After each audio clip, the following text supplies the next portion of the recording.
Why, hello there, everyone. Why, hello there, everyone. It's good to be back with you. And I hope that everyone's doing well tonight.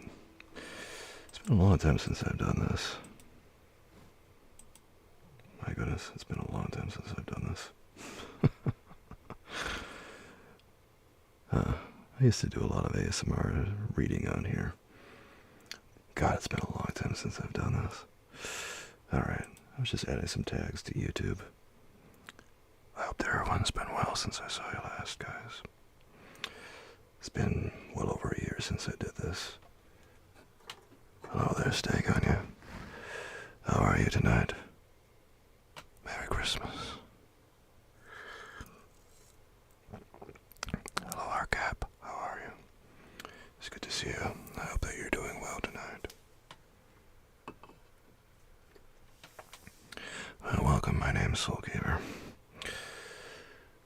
Tonight we're going to be reading some Christmas stories for a change. When I first got my start on Twitch, I started by doing a lot of Christmas stories, believe it or not, because I started in late November of 2020. But I thought that tonight we'd start a Christmas Carol, and then we'd read part of Twas the Night Before Christmas. Alright. Merry Christmas, everybody. It's not that long until the holidays. Does anyone have any good plans for this Christmas? What do you guys got going on? Hello, Chris. How are you? I hope that you're doing well tonight. This is probably going to be something of a different vibe. The night before the Xmas. Hello, Dina. Merry Christmas. Merry Christmas. Hope that you're doing well tonight, Dina. I was a little nervous tonight to hit go live since I haven't done this in so long. But I felt, well, sometimes you just gotta rip the Band-Aid off. A cookie exchange on the 19th. Oh, that's really exciting. Hi, Mary Lou. How you doing, baby girl? I'm glad to see you. What's going on, Georgie?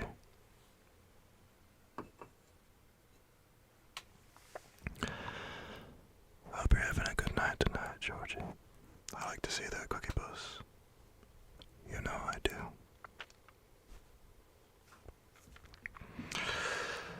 I thought that reviving this, I was telling Stank this, that I would start with The Night Before Christmas. And then we'd at least do one chapter of A Christmas Carol. Oh, I see you, Georgie. That's some nice remote work.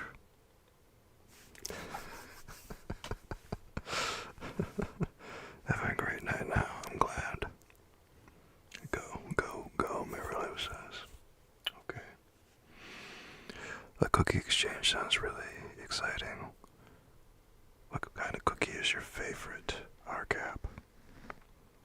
Okay, Mary Lou. If the Come Songs list was playing, well, I had to disable a lot of that stuff because it would ruin the vibe. It would ruin the vibe. So, unfortunately, we won't be doing that. But, well, we will be here doing a whole lot of this.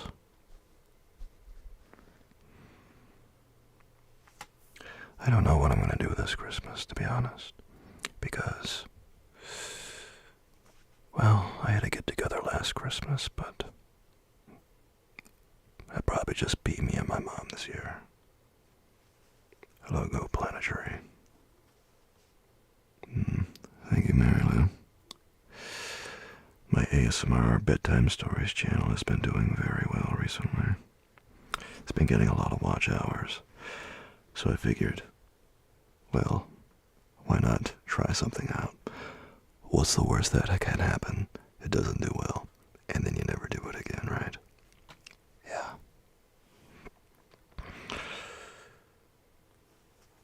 Stay Ganya, thank you for sending Go Planetary to the dollar store.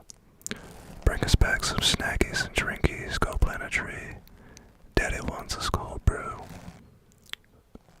We did a lot of things here, but we still have the time out with bits.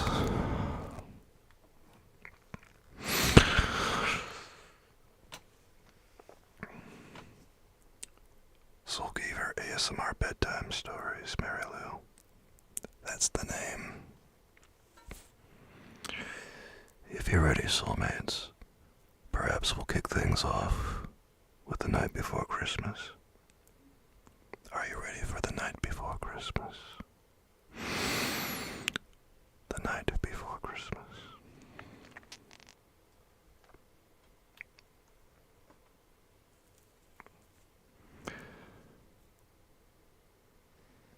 Twas the night before Christmas, when all through the house not a creature was stirring, not even a mouse. The stockings were hung by the chimney with care, in hopes that St. Nicholas soon would be there. The children were nestled all snug on their beds, while visions of sugar plums danced in their heads, and Mama in her kerchief and I in my cap had just settled our brains for a long winter's nap. When out on the lawn there arose such a clatter, I sprang from the bed to see what was the matter. Away to the window I flew like a flash, tore open the shutters, and threw up the sash. The moon on the breast of the new fallen snow gave the luster of midday to objects below, when what to my wandering eyes should appear but a miniature sleigh and 8 tiny reindeer.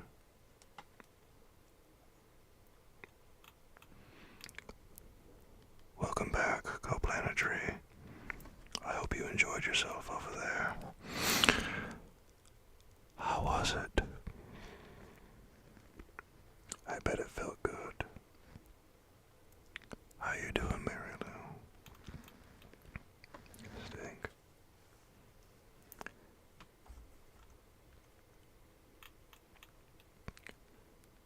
With a little old driver, so lively and quick, I knew in a moment it must be St. Nick.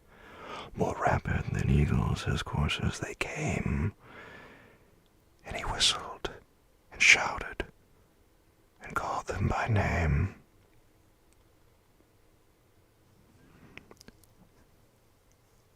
Stay Guardia just sent Chris Voss 22 to the dollar store. Let us know how it feels and bring us back some snackies and drinkies, Chris. Love you, Chris. Cold case dogs, huh? I don't even know where to begin. Please do this forever, Mary Lou says. Well, maybe, baby girl.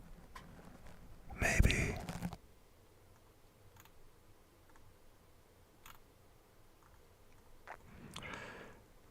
Hello there, Ada Wong lover. I hope you're doing well tonight. Looks like Stank just said Tina to the dollar store. Bring us back some snackies and drinkies, Tina. I love you, Tina. Thank you, Mary Lou. I appreciate that. Hello, Abby. How are you doing tonight? It's good to see you, Abby. I'm glad you're here. Now Dasher, now Dancer, now Prancer and Vixen, on Comet, on Cupid, on Donder, and Blitzen, to the top of the porch, to the top of the wall. Now dash away, dash away, dash away all.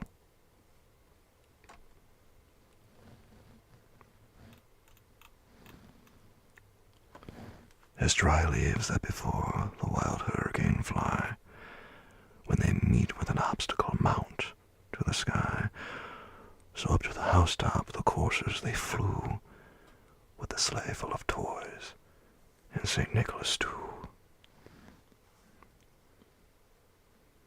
Red Crisfield is a bit of a jabroni. That he is, Abby. I do a lot of horror stories on that channel, Mary Lou. I have a lot of them on there. It's mostly horror stories, but when the holidays roll around, well, then I start doing this. Because I can't help myself. I'm just holly and jolly like that, baby girl. Hello, Chastity, how are you? I hope you're doing well tonight. Stank just sent Abby to the dollar store. I love you, Abby. Bring us back some snackies and drinkies when you return. Georgie just sent Mary Lou to the dollar store. Bring us back some snackies and drinkies when you get back, Mary Lou. Thank you, Georgie, and thank you, Steak Anya. And then, in a twinkling, I heard on the roof the prancing and pawing of each little hoof. As I drew in my head and was turning around, down the chimney St. Nicholas came with a bound. He was dressed all in fur from his head to his foot, and his clothes were all tarnished with ashes and soot. A bundle of toys he had flung on his back, and he looked like a peddler just opening his pack. She may, Georgie, she may. Congratulations, Ada Wallover. Oh, thank you for asking, Marilyn. Thank you for asking, Chastity. I was a little bit nervous before I came on because I haven't done this in a long time. So, I felt the pressure. And I hope it goes well tonight. And I hope everyone enjoys themselves during this. Steak on you just sent Chastity to the dollar store. Chastity, bring us back some snackies and drinkies. Daddy wants his cold brew. Thank you for the follow, Sriracha E. It's good to have you here with us. And I hope that you find this very pleasant and relaxing. Thank you. Oh, thank you, Dina. I hope so. His eyes, how they twinkled. His dimples, how merry. His cheeks were like roses. His nose like a cherry. His droll little mouth was drawn up like a bow. And the beard of his chin was as white as snow. The stump of a pipe he held tight in his teeth, and the smoke, it encircled his head like a wreath.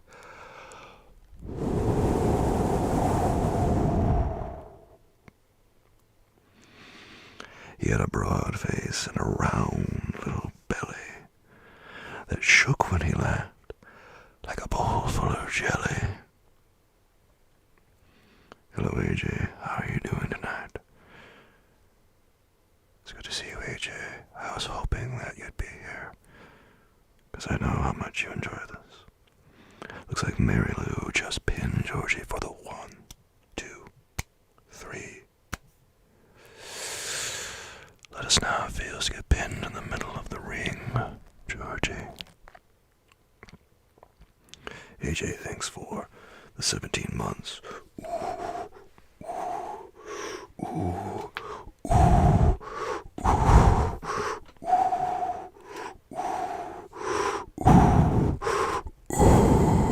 yeah. One of us, get Jack, baby, get juicy, that's right. Ooh. Looks like Steak Anya just sent baby Cisa to the dollar store. Hello there, baby Cisa. Love ya. Bring us back some snackies and drinkies. Daddy wants his cold brew. Marilu says, this is the greatest work you've ever put out. I'm sorry, and that's saying a lot. Gooning ASMR is something I never knew I needed. Well, I'm glad you like it, Marilu. I appreciate that. Tina, thanks for the 8 months. Let's go. Ooh, that's right. One of us, baby. One of us. Ooh, ooh, ooh, yeah. That's right, Tina. One of us. One of us. A lot of modifications I have to do for ASMR. You know what I mean?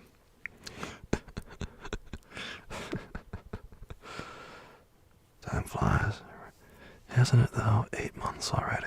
That's crazy to think about. That's amazing, isn't it? It truly is. That's right, Marilu. I like to see that one of us. One of us. 8 months. Think about how crazy that is, guys. British accent ASMR. Never say never, Abby. Never say never. It looks like Georgie just sent steak onion to the dollar store.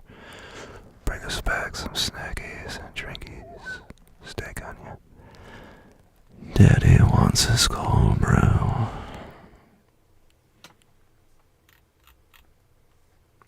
Chris Voss, thanks for that subscription. Excuse me, Marilu, thanks for gifting a sub to the Soulkeeper community. It looks like we're at level 2 of this hype train, guys. Can we get up to level 3? That just means you're experiencing it right, Sriracha E. That means you're getting it exactly right. Exactly. And welcome aboard, Chris. Let's go. Ooh, ooh, ooh. One of us. One of us. Yeah. Get jacked. Get juicy. That's right, baby. Ooh, ooh. I'll tell you what. You get up to level. If we crack past level 3, I'll let you guys choose which Christmas story we read next. If we crack level 3, I'll let you guys choose which Christmas story we read next. That's right. And thank you, Tina, for gifting a sub to Vengeful Retreat. Welcome aboard, Vengeful Retreat. Let's go. Ooh, one of us. One of us. Ooh, get chat. Get juicy, baby. Ooh, ooh, ooh, ooh, ooh. Yeah. It's good to be here with you guys. Thank you again, Tina. I see you, Mahoy, Manoy, Chris, Georgie.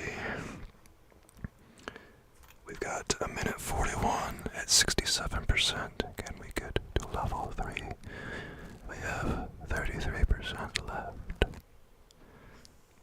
33% left. Ooh.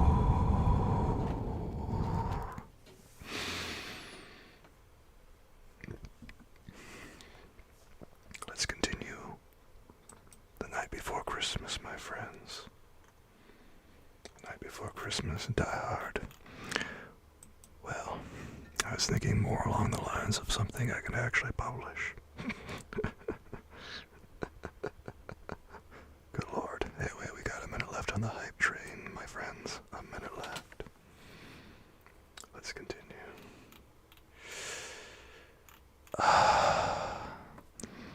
He was chubby and plump, a right jolly old elf, and I laughed when I saw him in spite of myself, a wink of his eye and a twist of his head soon gave me to know I had nothing to dread.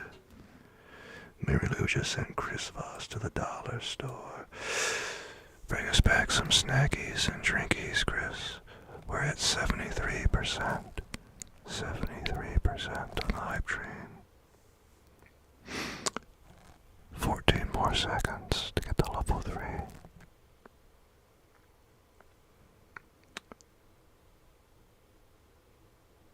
us back those snackies and drinkies, Chris. Daddy wants a cold brew. Thank you for that level 2 hype train, 74%, my friends. 74%. Go ahead and check out those emotes, guys. Check out those emotes. It looks like Stank on You is number 1 on the leaderboard. And Marilyn at number 2 on the Bits leaderboard.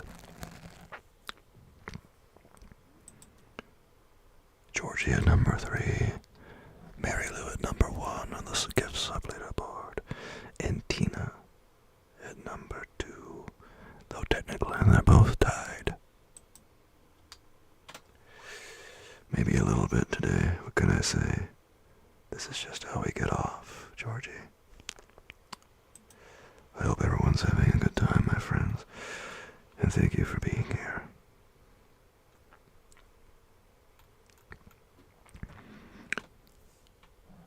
He spoke not a word, but went straight to his work, and filled all the stockings, then turned with a jerk, and laying his finger aside of his nose, and giving a nod, up the chimney he rose.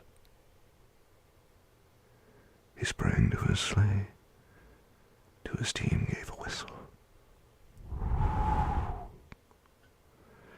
and away they all flew, like the down of a thistle. But I heard him exclaim, ere he drove out of sight, Happy Christmas to all, and to all a good night.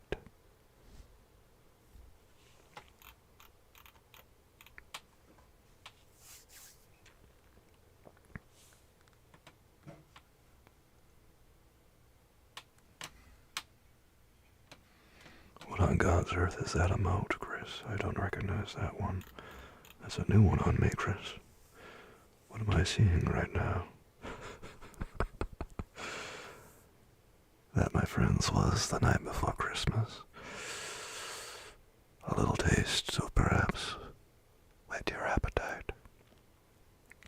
How did Chris get that emote? That's not one of my emotes.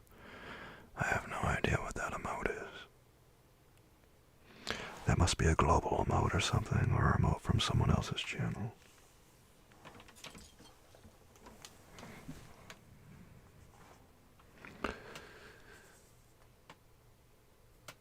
Soon we have up here. It's from another channel, that's what I thought. I didn't think it looked like one of mine. Hello, AJ. Slather me up with horse Vaseline and toss me down the hallway, AJ.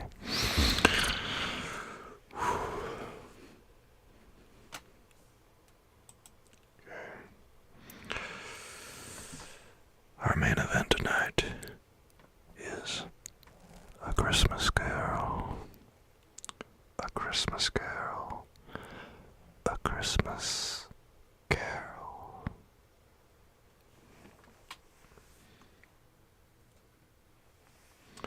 I'm making myself a drink of coffee before we get into it, guys.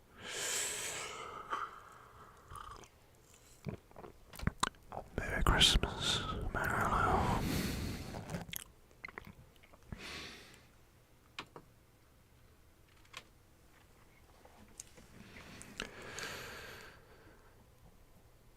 I'm glad you're enjoying yourself.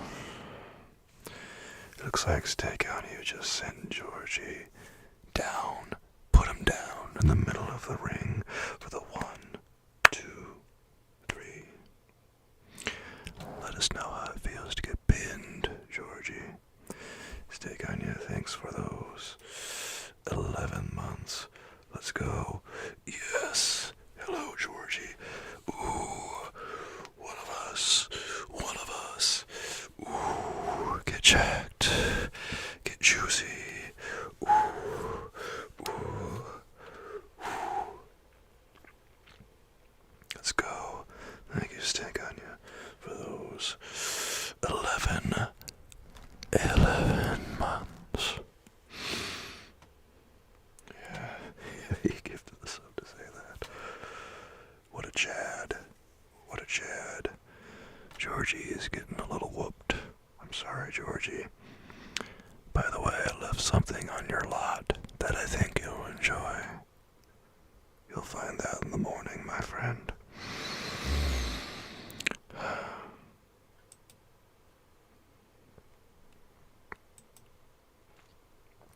think we can close out of the night before Christmas.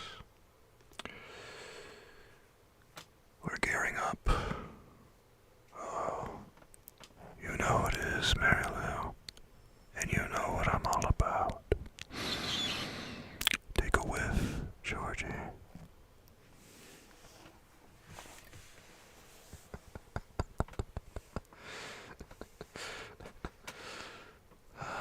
Is it really, Mary Lou?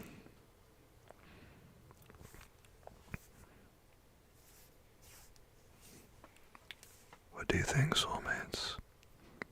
Should we begin A Christmas Carol? The night after Keith Day. Congratulations, Abby, on that 100 inches. That's a lot of inches, Abby. I don't know what you're gonna do with all that. 62 inches, take on you. That's a mighty big set. Wow. Let's see what I've got tonight. Is there a horror Christmas tale? I'm not sure.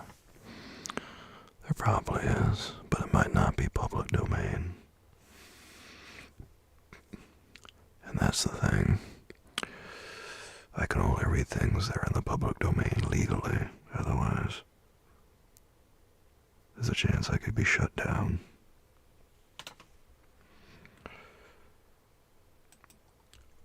I'm not very big tonight. 44 inches. That's pretty small. Chris, though, 80 inches. That's pretty nice. SoCal doll, 88% jabroni. That's quite a bit of jabroni, unfortunately. Sometimes it happens. Sorry. 40%. Ooh, chastity. 57, Tina. That's not bad. That's better than me. That's better than me. By the way, I found not just my Santa hat, I also found my ass hat while I was setting this up. I found my ass hat finally.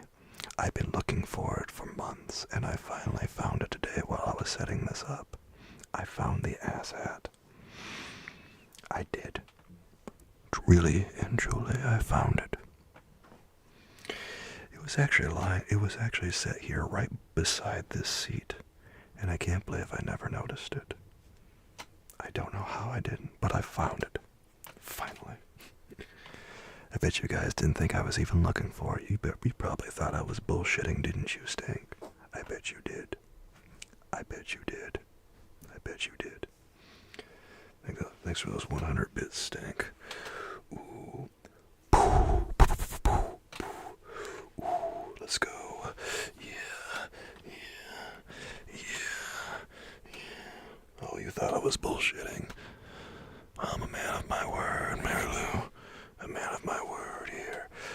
Let's flex it out, guys. Yeah. I actually can't right now. It's in the other room. God, look at all the definition on my chest, guys. Yeah. Look at this. Look at this. Yeah, feels good. This light really brings out the definition on my chest. This is nice.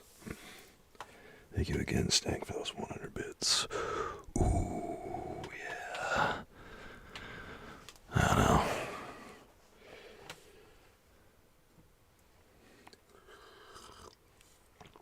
That's right. Get jacked. Get juicy. You know what I used to do on here is that every time someone cheered bits, I used to blow kisses. I don't know if I'll pick that back up or not.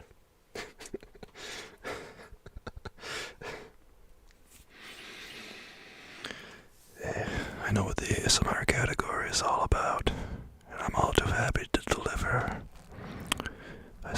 said.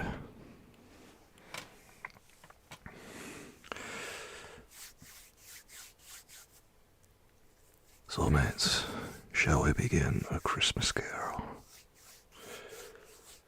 Would you like to begin A Christmas Carol by Charles Dickens?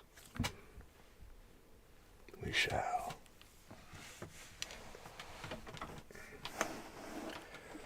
All right, let's do this.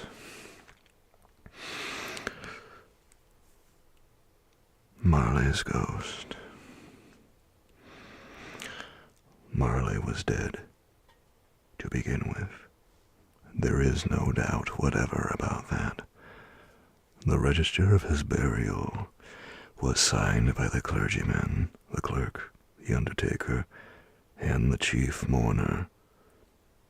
Scrooge signed it, and Scrooge's name was good upon change for anything he chose to put his hand to. Old Marley was as dead as a doornail. Mind, I don't mean to say that I know of my own knowledge what there is particularly dead about a doornail. I might have been inclined myself to regard as a coffin nail as the deadest piece of ironmongery in the trade.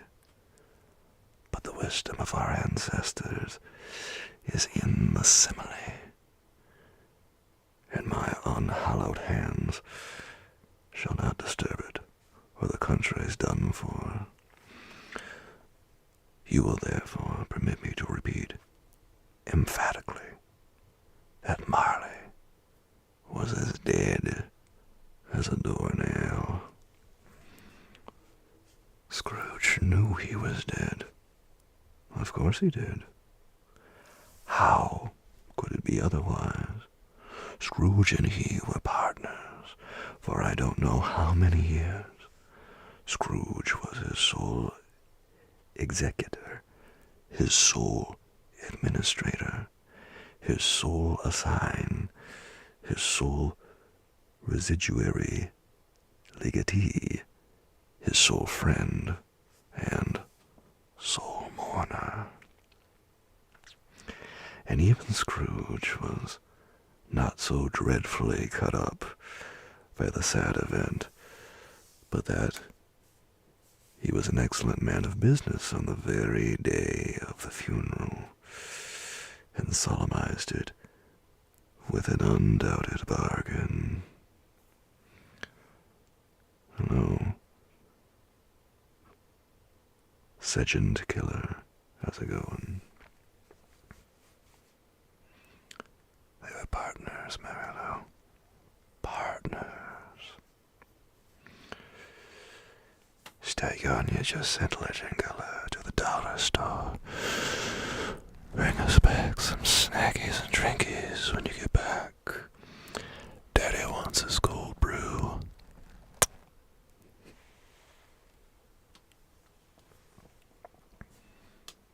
Slug Henry, hello there. Hope you're doing well tonight, my friend. It's good to see you.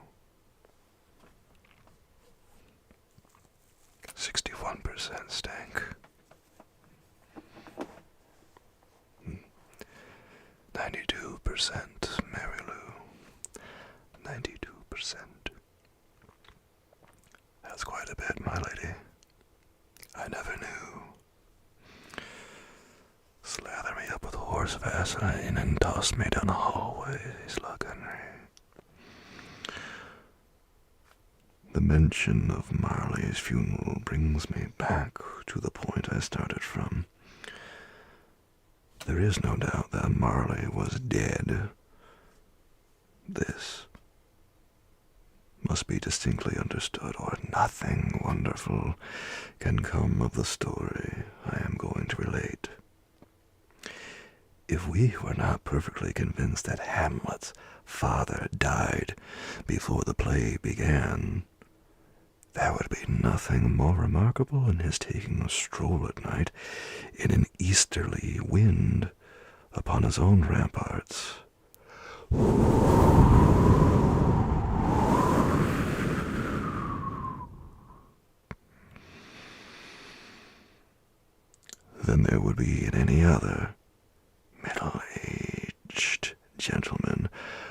especially turning out after dark in a breezy spot, say, St. Paul's churchyard, for instance, literally to astonish his son's weak mind.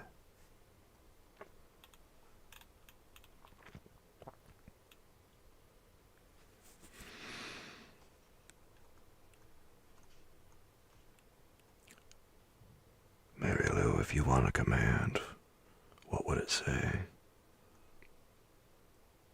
Well, I did this for a while before I started doing what I do on TikTok, Slug.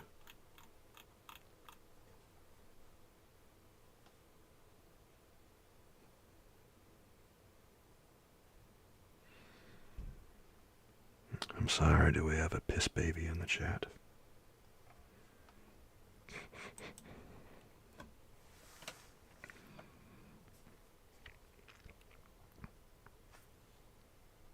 Scrooge never painted out old Marley's name.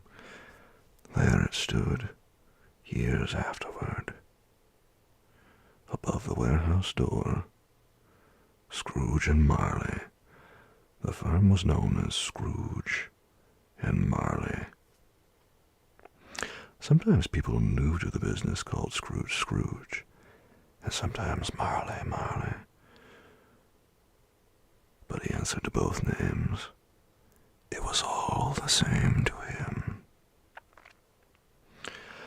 Oh, but he was a tight-fisted hand at the grindstone, Scrooge. A squeezing, wrenching, grasping, scraping, clutching, covetous old sinner. Hard and sharp as flint, from which no steel had ever struck out generous fire. Secret and self-contained and solitary as an oyster, the cold within him froze his old features, nipped his pointed nose, shriveled his cheek, stiffened his gait, made his eyes red, his thin lips blue, and spoke out shrewdly in his grating voice. A frosty rime was on his head, and on his eyebrows and his wiry chin. He carried his own low temperature always about with him.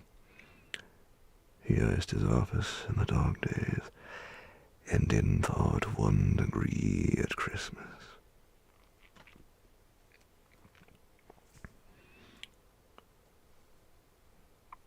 Well, Mary Lou, if you fall asleep while I do this, I suppose I wouldn't blame you.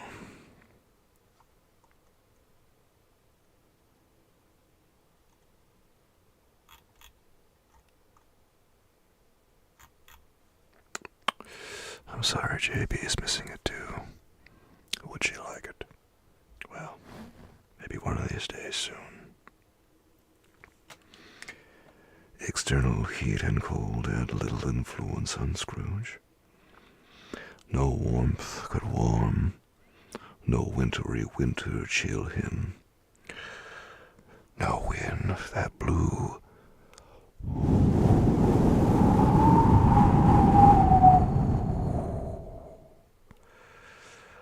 was bitterer than he. No falling snow was more intent upon its purpose. No pelting rain less open to entreaty. Foul weather didn't know where to have him. The heaviest rain and snow and hail and sleet could boast of the advantage over him in only one respect.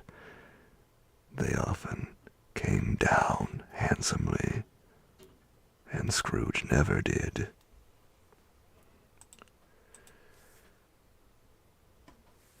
Steak Onion says, I came. Sorry.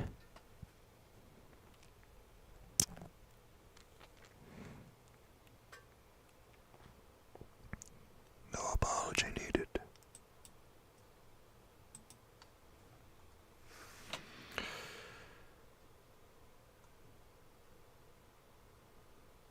What's that, Tina?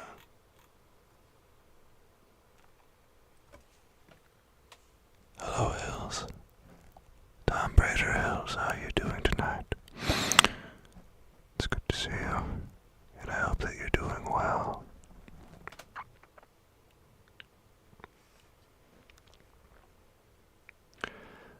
Nobody ever stopped him in the street to say, with gladsome looks, "My dear Scrooge, how are you?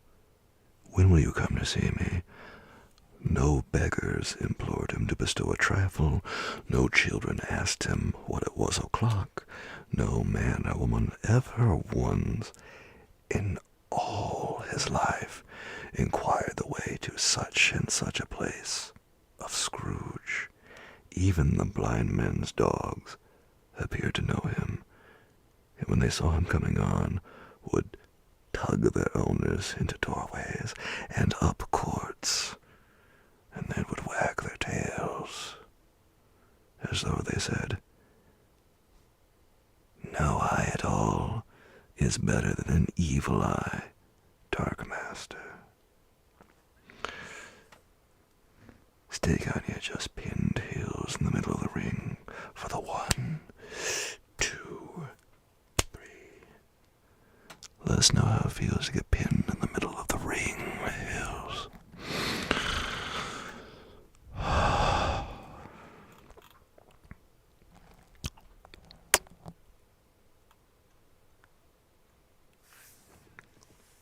Looks like you were almost a Hill sandwich.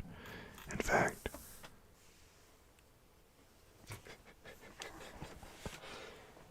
thank you, steak.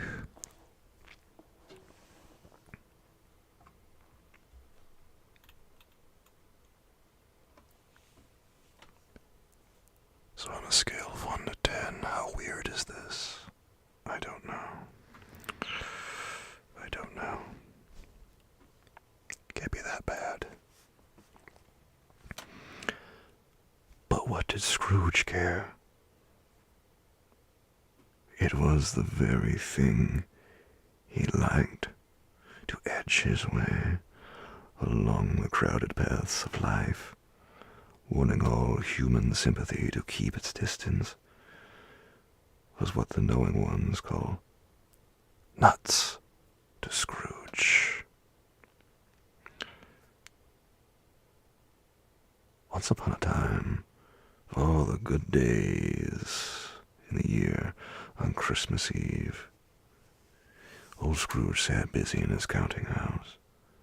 It was cold, bleak, biting weather, foggy withal, and he could hear the people in the court outside go wheezing up and down, beating their hands upon their breasts and stamping their feet upon the pavement stones to warm them. The city clocks had only just gone 3, but it was quite dark already. It had not been light all day, and candles were flaring in the windows of the neighboring offices, like ruddy smears upon the palpable brown air. The fog came pouring in at every chink and keyhole, and was so dense without that, although the court was of the narrowest, the houses opposite were mere phantoms. To see that dingy cloud come trooping down, obscuring everything, one might have thought that nature lived hard by and was brewing on a large scale.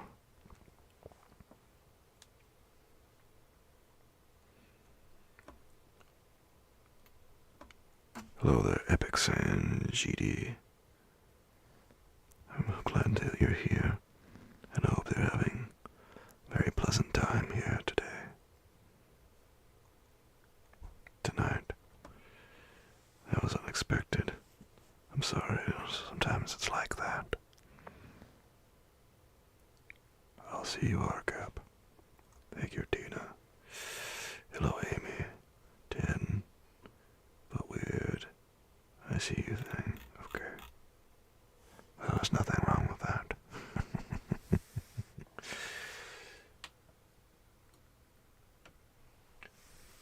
decide how you feel. You're welcome, Tina.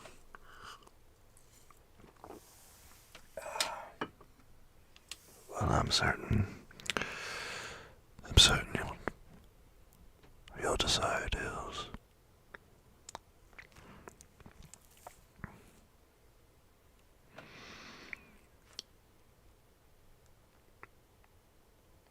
The door of Scrooge's counting house was open, that he might keep his eye upon his clerk, who in a dismal little cell beyond, a sort of tank, was copying letters. Scrooge had a very small fire,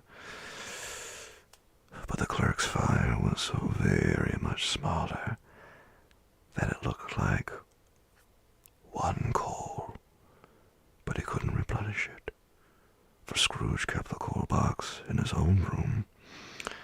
And so surely as the clerk came in with the shovel, the master predicted it would be necessary for them to part. Wherefore the clerk put on his white comforter and tried to warm himself at the candle, in which effort, not being a man of strong imagination, he failed. All right, Marilyn.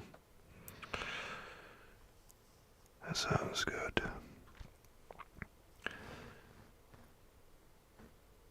I decided to wear my tank top because I gotta prime that thirst trap for the ASMR category. Wink, wink. I know what the ASMR category on Twitch is all about.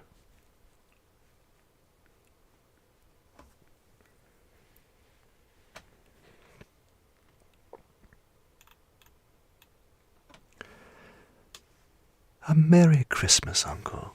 God save you, cried a cheerful voice. It was the voice of Scrooge's nephew, who came upon him so quickly that this was the first intimation he had of his approach. Bah, said Scrooge. Humbug. He had so heated himself with rapid walking in the fog and frost, this nephew of Scrooge's, that he was all in a glow. His face was ruddy and handsome.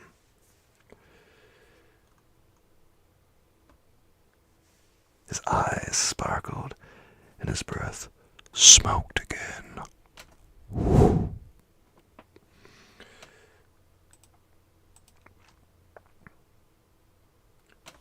Hills, thank you for gifting 5 subs to the Soul Keeper community. Let's go. Ooh, ooh. One of us. Get jacked, baby. Get juicy. Ooh, ooh, ooh, ooh. Yeah. Yeah. Let's see the pecs. Hello there, Asia Wolf 101. It's good to have you here with us. I hope that you're having a very nice time. Ooh. Ooh. Ooh, yeah. Yeah.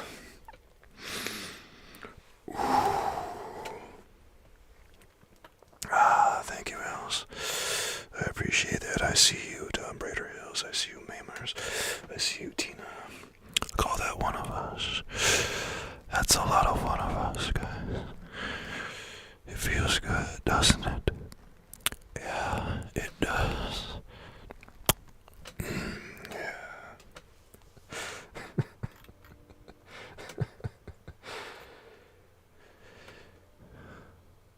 Okay, Mary Lou, if you pass out, I understand. And thank you for being here with me, baby girl. I'm always glad to see you.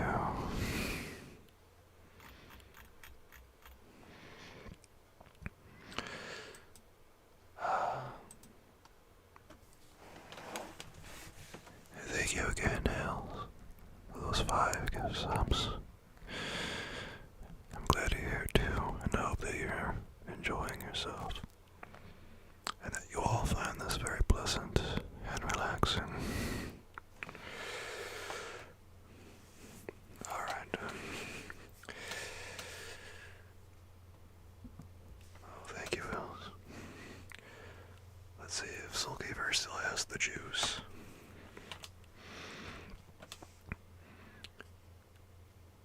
Christmas humbug, Uncle, said Scrooge's nephew. You don't mean that, I'm sure. I do, said Scrooge. Merry Christmas. What right have you to be merry? What reason have you to be merry? You're poor enough. Come then, returned the nephew gaily. What right have you to be dismal? What reason have you to be morose? You're rich enough. Scrooge, having no better answer ready on the spur of the moment, said, Bah, again, and followed up with, humbug. Don't be cross, Uncle, said the nephew. What else can I be, returned the uncle, when I live in such a world of fools as this? Merry Christmas. Out upon Merry Christmas. What's Christmas time to you but a time for paying bills without money, a time for finding yourself a year older, but not an hour richer, a time for balancing your books and having every item in 'em through a round dozen of months presented dead against you. If I could work my will, said Scrooge indignantly. Every idiot who goes about with Merry Christmas on his lips should be boiled with his own pudding and buried with a stake of holly through his heart. He should. Uncle, pleaded the nephew. Nephew, returned the uncle sternly.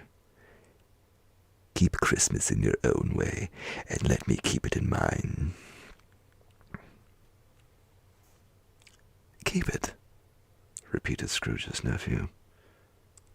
But you don't keep it.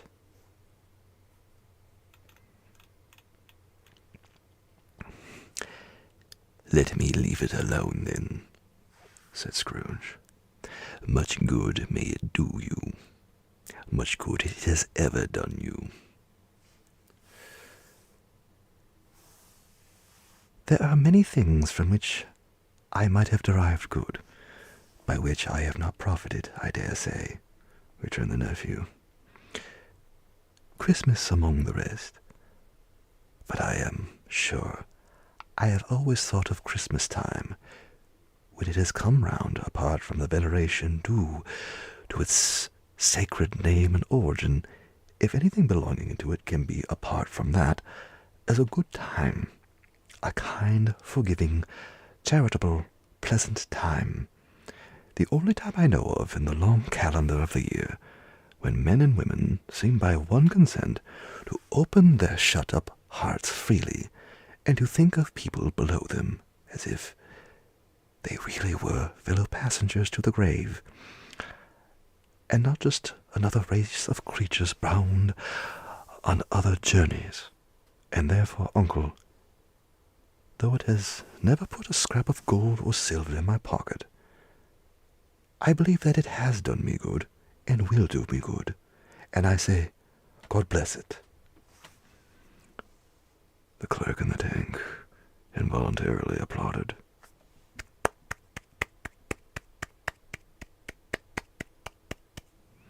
Becoming immediately sensible of the impropriety, he poked the fire and extinguished the last frail spark forever. Oh, thank you, Chris. I'm actually a trained voice actor. Yeah, I studied it a little while ago.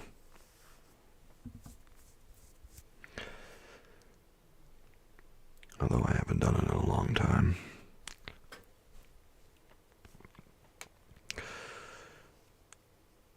Let me hear another sound from you, said Scrooge, and you'll keep your Christmas by losing your situation.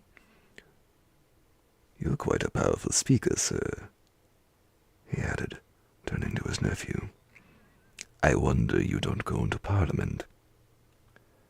Don't be angry, Uncle. Come, dine with us tomorrow. Scrooge said that he would see him. Yes, indeed he did. He went the whole length of the expression, and said that he would see him in the extremity first. "But why?" cried Scrooge's nephew. "Why?" "Why did you get married?" said Scrooge. "Because I fell in love." "Because you fell in love," growled Scrooge, as if that were the only thing in the world more ridiculous than a Merry Christmas. "Good afternoon."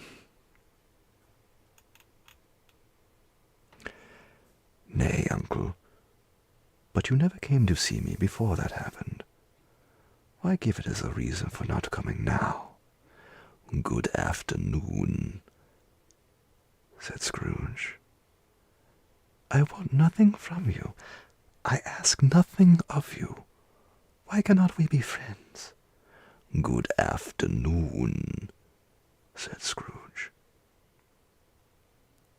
"I am sorry with all my heart to find you so resolute. We have never had any quarrel to which I have been a party, but I have made the trial in homage to Christmas, and I'll keep my Christmas humor to the last. So, a Merry Christmas, uncle." "Good afternoon," said Scrooge. "And a Happy New Year."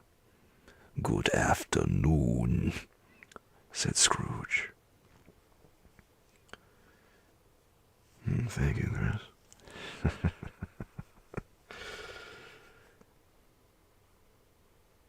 Yeah, Tina, that's some nice amount work. You do, Hills. I like that. Thank you. Looks like Mamer's just out. Timed out anyone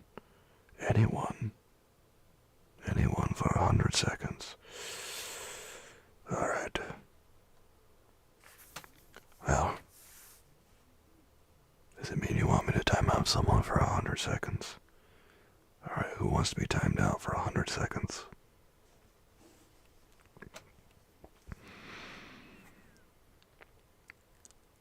His nephew, SoCal doll, Abby, volunteers as tribute.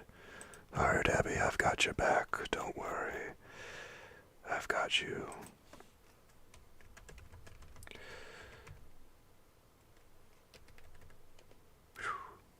There we go.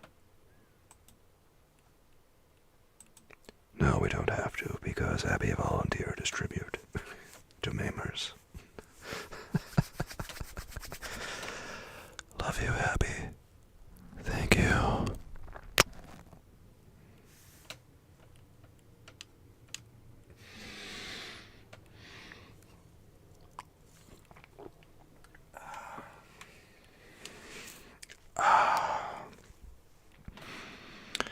His nephew left the room without an angry word.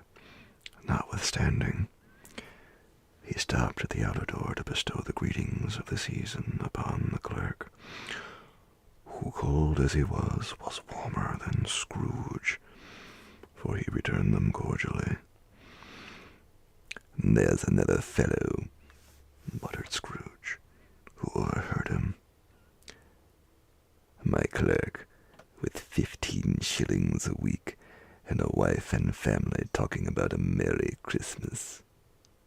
I'll retire to Bedlam." "Hello, Merks. How are you doing, Merks? It's good to see you. Hope you're having a good night tonight. And I hope that you find this very pleasant and relaxing. Can you kick it?" "Yes, you can."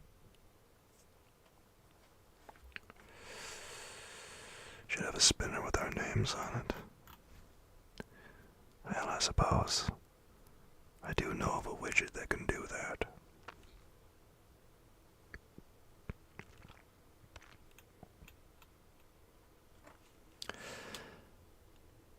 This lunatic, in letting Scrooge's nephew out, had let 2 other people in. They were portly gentlemen, pleasant to behold, and now stood with their hats off, in Scrooge's office. They had books and papers in their hands and bowed to him. "Scrooge and Marley's, I believe," said one of the gentlemen, referring to his list. "Have I the pleasure of addressing Mr. Scrooge or Mr. Marley?" "Mr. Marley has been dead these 7 years," Scrooge replied. "He died 7 years ago, this very night." "We have no doubt his liberality is well represented by his surviving partner," said the gentleman, presenting his credentials. It certainly was, for they had been two kindred spirits. At the ominous word, liberality, Scrooge frowned and shook his head, and handed the credentials back. "Oh, I'm pretty good, Marks. Trying something different for a change, I guess you could say. It's been a little over a year since I've done this, so I guess I was a little bit nervous to hit go live tonight. But ultimately, I just ripped the Band-Aid off and decided to do it.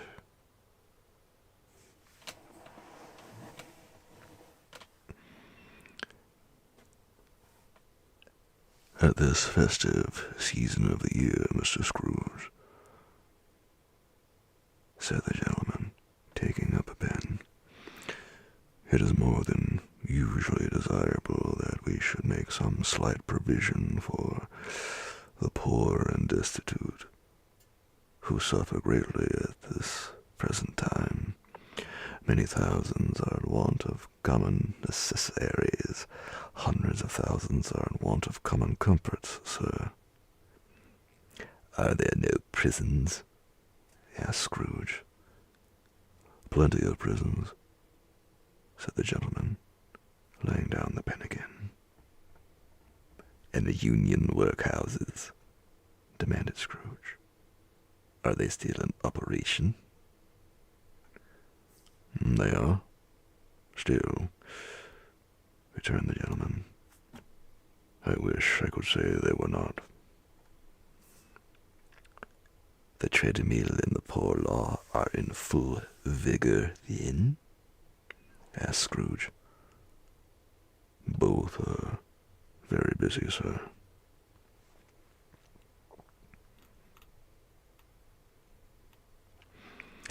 "Oh, I was afraid, from what you said at first, that something had occurred to stop them in their useful course," said Scrooge. "I'm very glad to hear it." "Hello, Deadpool fan. How are you? I hope that you're doing very well tonight, and I'm glad to see you.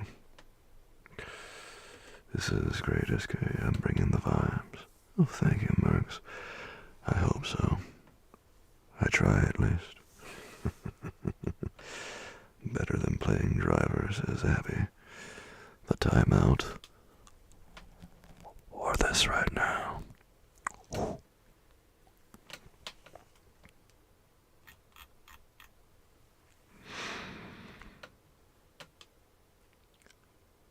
Under the impression that they scarcely furnish Christian cheer of mind or body to the multitude, returned the gentleman, "a few of us are endeavoring to raise a fund to buy the poor some meat and drink and means of warmth. We choose this time because it is a time of all others when want is keenly felt and abundance rejoices. What shall I put you down for?" "Nothing," Scrooge replied. "You wish to be anonymous?" "I wish to be left alone," said Scrooge. "Since you ask me what I wish, gentlemen, that is my answer. I don't make merry myself at Christmas, and I can't afford to make idle people merry. I help to support the establishments I have mentioned. They cost enough, and those who are badly off must go there.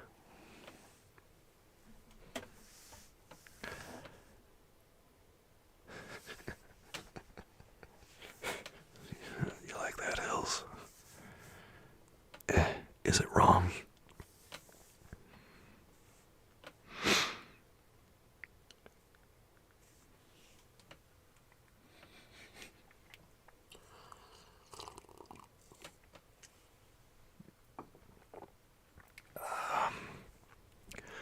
Many can't go there, and many would rather die. If they would rather die, said Scrooge, they had better do it and decrease the surplus population. Besides, Excuse me, I don't know that. But you might know it, observed the gentleman. it's not my business, Scrooge returned. It's enough for a man to understand his own business and not to interfere with other people's. Mine occupies me constantly.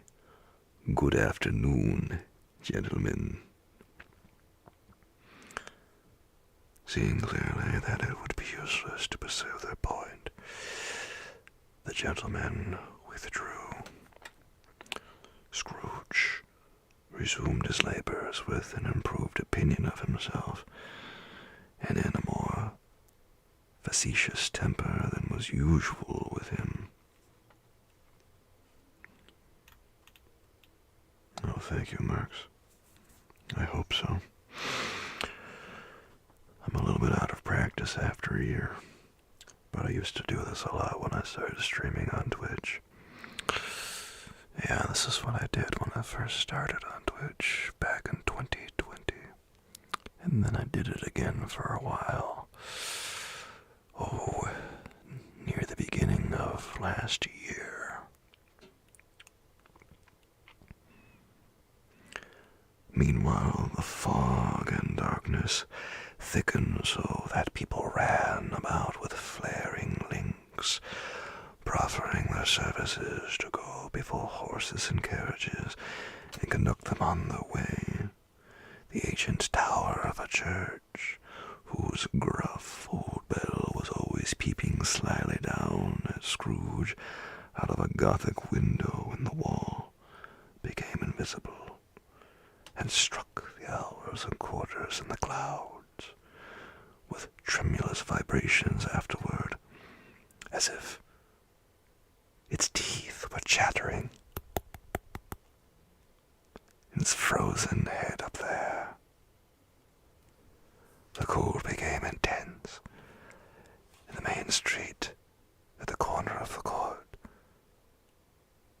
some laborers were repairing the gas pipes and had lighted a great fire in a brazier round which a party of ragged men and boys were gathered, warming their hands and winking their eyes before the blaze in rapture, the water plug being left in solitude, its overflowings sullenly congealed and turned to misanthropic ice. The brightness of the shops where holly sprigs and berries crackled, and the lamp heat of the windows made pale faces ruddy as they passed. Poulterers' and grocers' trades became a splendid joke, a glorious pageant, with which it was next to impossible to believe that such dull principles as bargain and sale had anything to do. The Lord Mayor, in the stronghold of the mighty mansion house, gave orders to his 50 cooks and butlers to keep Christmas as a Lord Mayor's household should, and even the little tailor, whom he had fined 5 shillings on the previous Monday for being drunk and bloodthirsty in the streets, stirred up tomorrow's pudding in his garret, while his lean wife and the baby sallied out to buy the beef. "I have come,"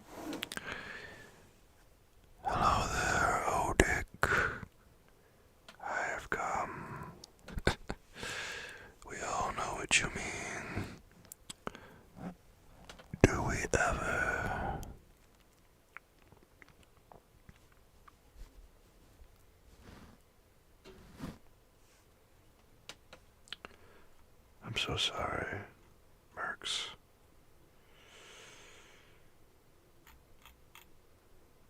I'm so sorry, Merks. I wish things were easier. I know you do, oh Dick. That's okay. We don't mind, do we? No, we don't. No, we don't.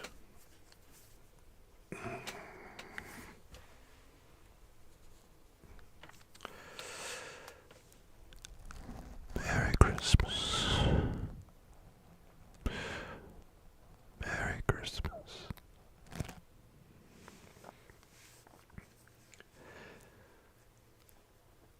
I don't know. Hills, how hard does this goon?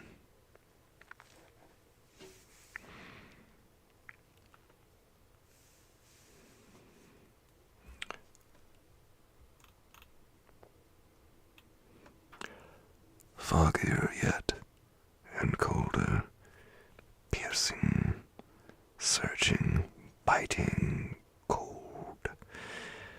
If the good Saint Dunstan had but nipped the evil spirit's nose with a touch of such weather as that, instead of using his familiar weapons, then indeed he would have roared to lusty purpose, the owner of one scant young nose, gnawed and mumbled by the hungry cold as bones are gnawed by dogs, stooped down at Scrooge's keyhole to regale him with a Christmas carol at the first sound of "God bless you, merry gentlemen, may nothing you dismay." Scrooge seized the ruler with such an energy of action that the singer fled in terror, leaving the keyhole to the fog and even more congenial frost. At length the hour of shutting up the counting-house arrived. With an ill will, Scrooge dismounted from his stool and tacitly admitted the fact to the expectant clerk in the tank, who instantly snuffed his candle out and put on his hat.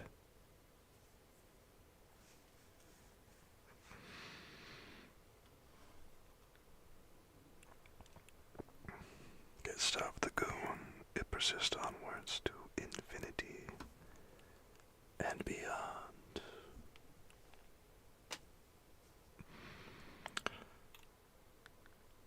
Oh my goodness. Oh, that was good Lord. That was an interesting quote you just got. Well, if anyone doesn't approve, Merks, well, I guess they're just a Grinch. Or a Scrooge.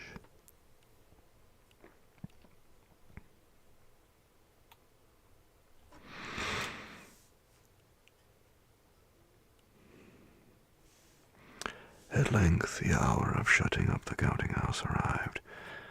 With an ill will, Scrooge dismounted from his stool and tacitly admitted the fact to the expectant clerk in the tank, who instantly snuffed his candle out and put on his hat.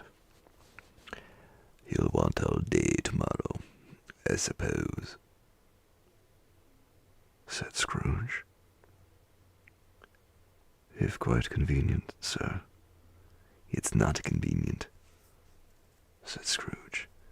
"and it's not fair. If I was to stop half a crown for it, you'd think yourself ill-used, I'll be bound." The clerk smiled faintly.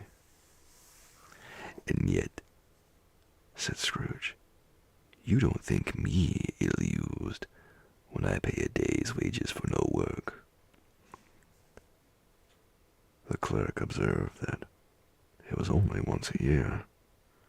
"A poor excuse for picking a man's pocket every 25th of December," said Scrooge, buttoning his greatcoat to the chin. But But I suppose you must have the whole day. Be here all the earlier next morning.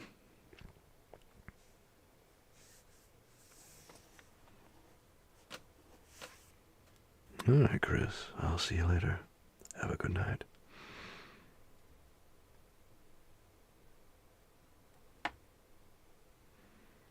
Yeah, there, bowling girl. I don't know. I'm not sure what that is, Hills, off the top of my head. Yeah, I'm not sure what that is, off the top of my head. Have a good night, Chris. I'll see you later.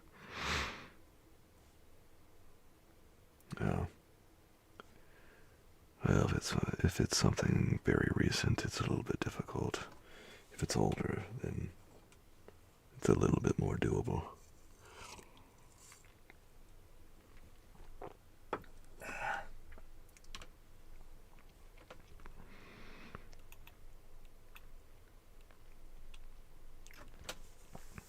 The clerk promised that he would, and Scrooge walked out with a growl. The office was closed in a twinkling, and the clerk, with the long ends of his white comforter dangling below his waist, for he boasted no greatcoat, went down a slide on Cornhill at the end of a lane of boys, 20 times in honor of its being Christmas Eve, and then ran home to Camden Town as hard as he could belt to play at blind man's bluff. Hello there, old boy. Now, I hope that you're doing well tonight, and I'm glad to see you as always. Scrooge took his melancholy dinner in his usual melancholy tavern, and having read all the newspapers and beguiled the rest of the evening with his banker's book, went home to bed. He lived in chambers which had once belonged to his deceased partner. They were a gloomy suite of rooms in a lowering pile of building up a yard, where it had so little business to be that one could scarcely help fancying it must have run there when it was a young house, playing at hide-and-seek with other houses, and forgotten the way out again. It was old enough now, and dreary enough, for nobody lived in it but Scrooge, the other rooms being all let out as offices. The yard was so dark that even Scrooge, who knew its every stone, was fain to grope with his hands.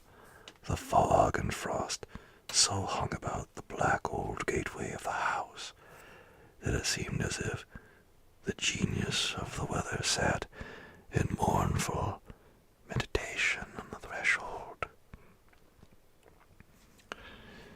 It looks like Reaper just sent Hills to the dollar store. Bring us back some snackies and drinkies when you get back, Hills.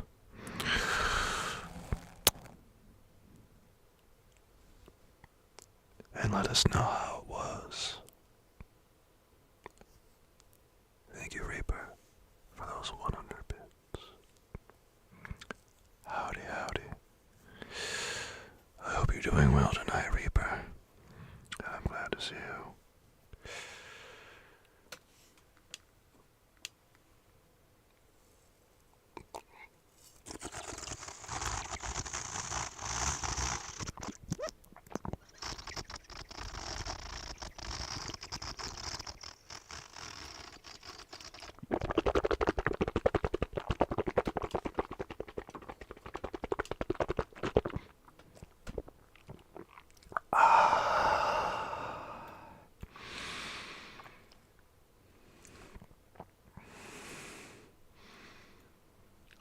Goodness gracious.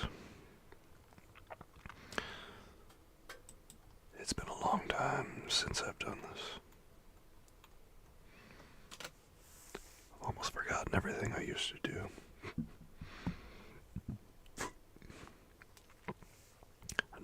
face of fact that there was nothing at all particular about the knocker on that door, except that it was very large. It is also a fact that Scrooge had seen it night and morning during his whole residence in that place. Also that Scrooge had as little of what is called fancy about him as any man in the city of London, even including, which is a bold word, the corporation, aldermen, and livery.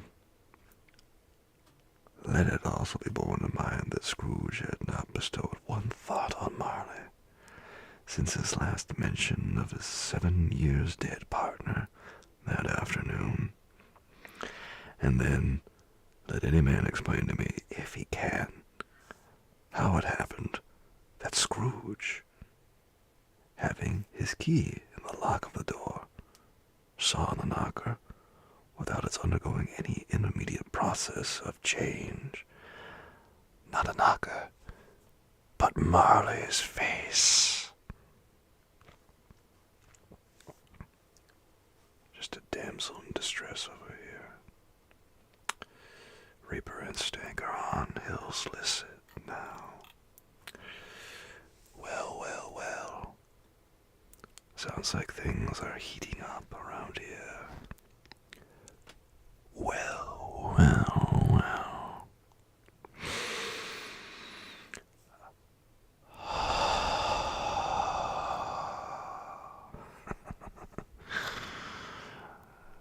My ass in distress. Marks. I'm so sorry. Marley's face. It was not an impenetrable shadow as the other objects in the yard were, but had a dismal light about it, like a bad lobster in a dark cellar. It was not angry or ferocious, but looked at Scrooge as Marley used to look, with ghostly spectacles turned up on its ghostly forehead. The hair was curiously stirred, as if by breath or hot air.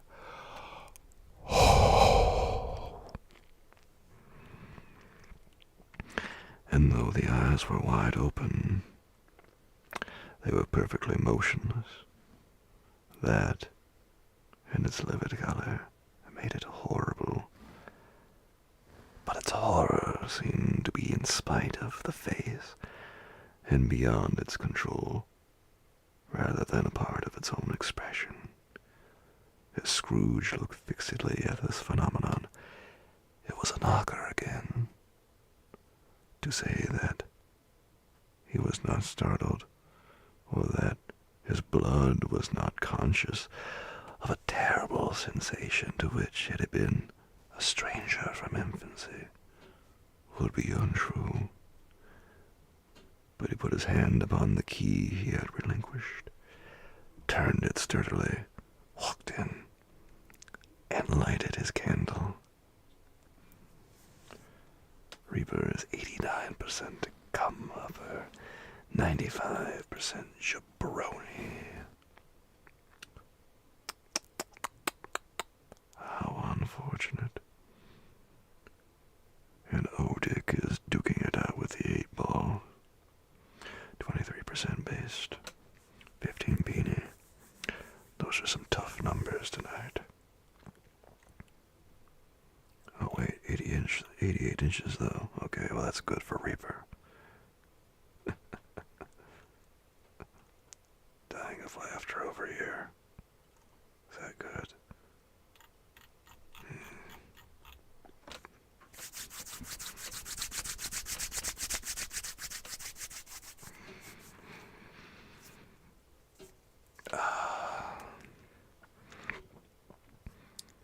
He did pause, and with a moment's irresolution, before he shut the door,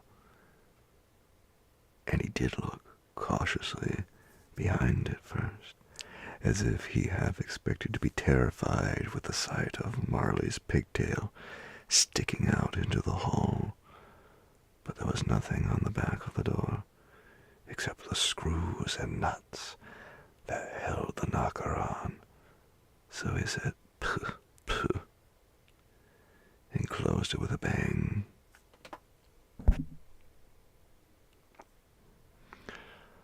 The sound resounded through the house like thunder. Every room above, and every cask in the wine merchant's cellars below appeared to have a separate peal of echoes of its own. Scrooge was not a man to be frightened by echoes. He fastened the door and walked across the hall and up the stairs, slowly too, trimming his candle as he went. You may talk vaguely about driving a coach and six up a good old flight of stairs, or through a bad young Act of Parliament, but I mean to say you might have got a hearse up that staircase and taken it broadwise, with the splinter bar toward the wall and the door toward the balustrades, and done it easy. There was plenty of width for that, and room to spare, which is perhaps the reason why Scrooge thought he saw a locomotive hearse going on before him in the gloom. 6 gas lamps out of the street wouldn't have lighted the entry too well, so you may suppose that it was pretty dark with Scrooge's dip. It's all a fever dream, or a fever dream. The one time being sick turns out to be a surprise. Hello there, Red. How's it going? It's good to see you, Red 65. And I hope that you're doing well tonight. Peel your echoes. Peel your echoes.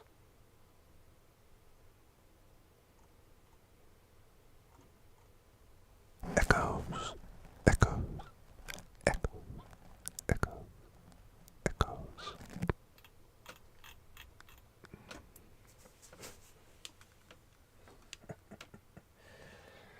Let me get myself a sippy sip before I continue.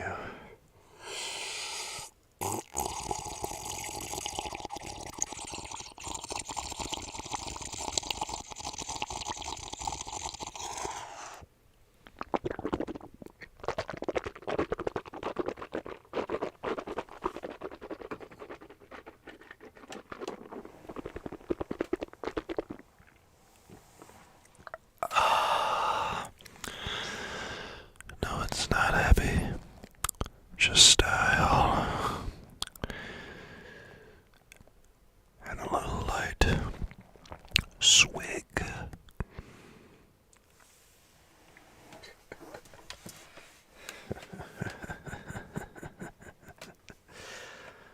Thank you, Marks.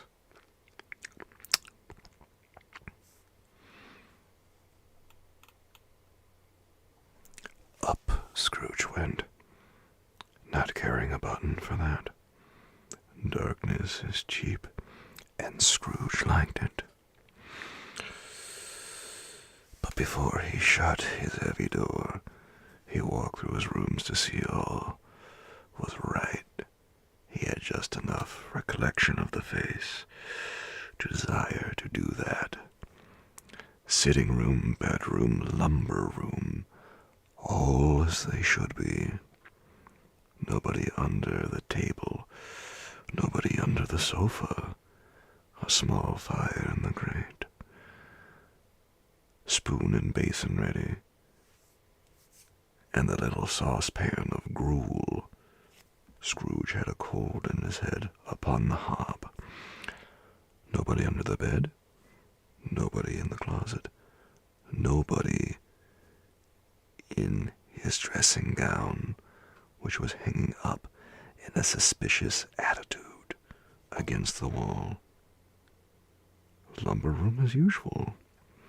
Old fire guard, old shoes, 2 fish baskets, washing stand on 3 legs, and a poker.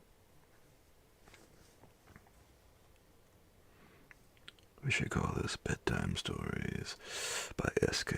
This should be a late night series. Some story time. Hells yeah. Oh, thank you, Mercs. Thank you, Abby. Thank you, Reaper. I'm digging Bedtime Stories by SK. Well, I noticed that my ASMR Bedtime Stories channel on YouTube was doing particularly well, so I thought, well, maybe it's time to try something out. Who knows? I do take all these and turn them into videos on there. Takes a little bit of editing, but I make it happen.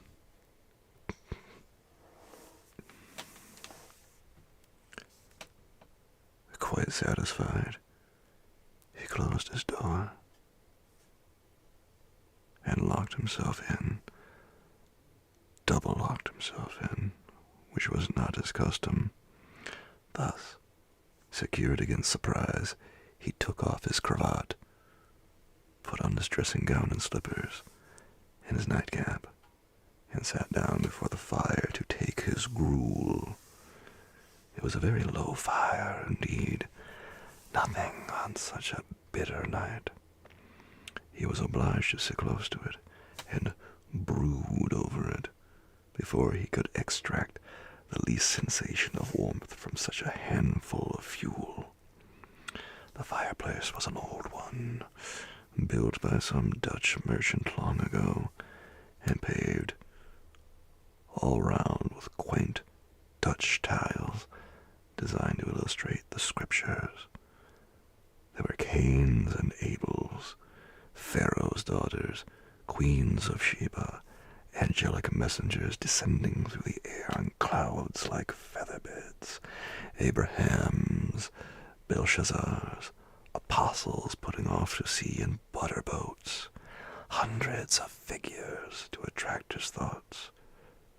And yet that face of Marley, 7 years dead, came like the ancient prophet's rod and swallowed up the whole. If each smooth tile had been a blank at first, with power to shape some picture on its surface from the disjointed fragments of his thoughts, there would have been a copy of old Marley's head on every one.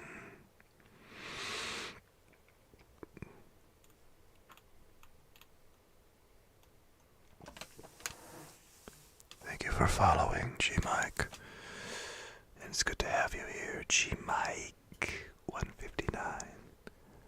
I hope that you're doing well tonight, and that you find this very pleasant and relaxing.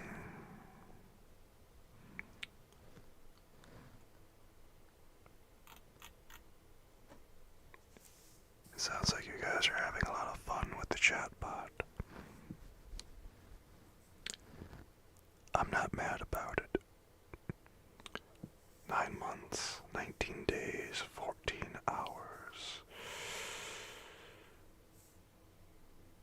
How does it feel, Reaper?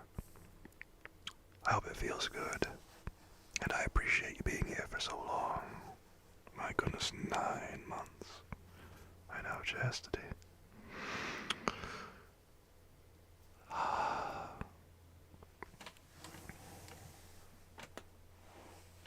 Good Lord, Mercs.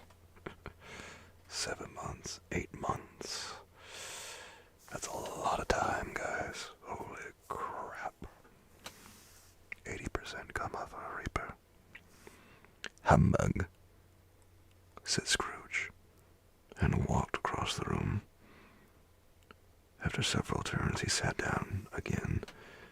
As he threw his head back in the chair, his glance happened to rest upon a bell, a disused bell that hung in the room and communicated, for some purpose now forgotten, with a chamber in the highest story of the building. It was with great astonishment, and with a strange, inexplicable dread, that as he looked, he saw this bell begin to swing. It swung so softly in the outset that it scarcely made a sound, but soon it rang out loudly, and so did every bell in the house.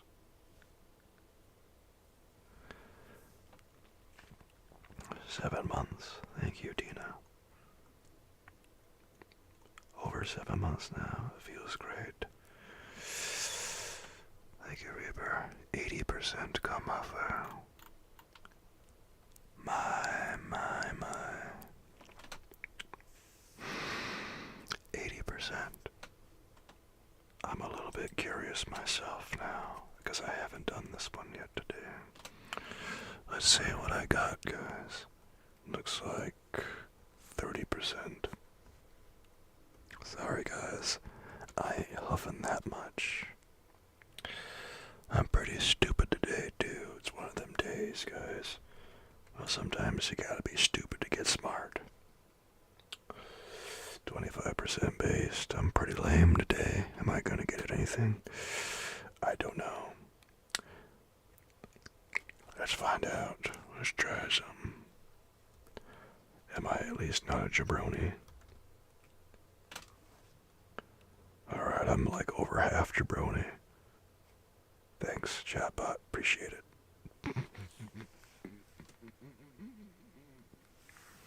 That was cold-blooded. Cold-blooded. This might have lasted half a minute or a minute, but it seemed an hour. The bells ceased as they had begun, together. They were succeeded by a clanking noise, deep down below, as if some person were dragging a heavy chain over the casks in the wine merchant's cellar. Scrooge then remembered to have heard that ghosts in haunted houses were described as dragging chains. The cellar door flew open with a booming sound, and then he heard the noise much louder on the floors below. Then, coming up the stairs, then coming straight towards his door. "It's humbug still," said Scrooge. "I won't believe it." His color changed, though, when, without a pause, it came through the heavy door and passed into the room before his eyes. Upon its coming in, the dying flame leaped up, as though it cried, "I know him. Marley's ghost," and fell again.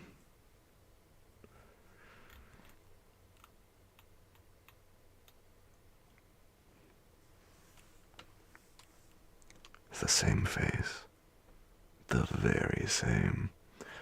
Marley, in his pigtail, usual waistcoat, tights, and boots, the tassels on the latter bristling like his pigtail and his coat skirts, and the hair upon his head. The chain he drew was clasped about his middle. It was long and wound about him like a tail, and was made, for Scrooge observed it closely, of cash boxes, keys, padlocks, ledgers, deeds, and heavy purses, wrought in steel. His body was transparent, so that Scrooge, observing him, and looking through his waistcoat, could see the 2 buttons on his coat behind. Scrooge had often heard it said that Marley had no bowels, but he had never believed it until now. nor did he believe it even now, though he looked the phantom through and saw it standing before him, though he felt the chilling influence of its death-cold eyes, and marked the very texture of the folded kerchief bound about its head and chin, which wrapper he had not observed before. He was still, incredulous, and fought against his senses. "How now?" said Scrooge, caustic and cold as ever. "What do you want with me?" Much. Marley's voice, no doubt about it. "Who are you?" Ask me who I was. "Who were you then?" said Scrooge, raising his voice. "You're particular for a shade." He was going to say, to a shade, but substituted this as more appropriate. In life, I was your partner, Jacob Marley.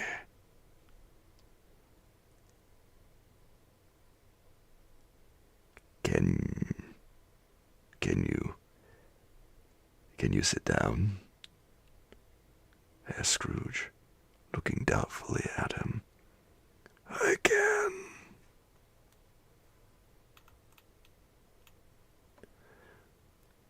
"Do it then." Is it really Immerse? Well, in that case, I'm really glad you're here.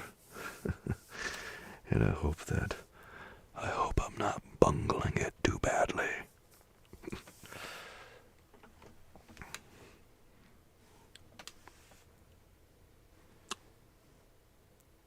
Scrooge asked the question because he didn't know whether a ghost so transparent might find himself in a condition to take a chair, and felt that in the event of its being impossible, it might involve the necessity of an embarrassing explanation. But the ghost sat down on the opposite side of the fireplace, as if he were quite used to it. You don't believe in me, observed the ghost. "I don't," said Scrooge. What evidence would you have of my reality beyond that of your senses? "I don't know," said Scrooge. Why do you doubt your senses?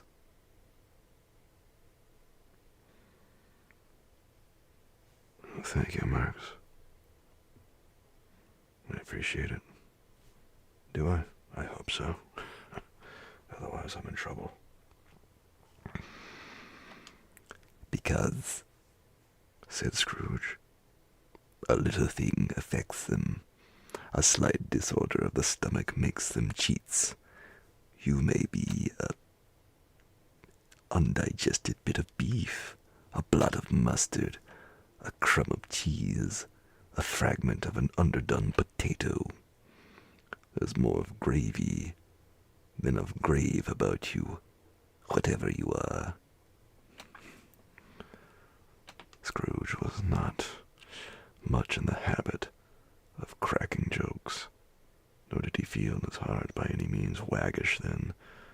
The truth is that he tried to be smart as a means of distracting his own attention and keeping down his terror, for the specter's voice disturbed the very marrow in his bones.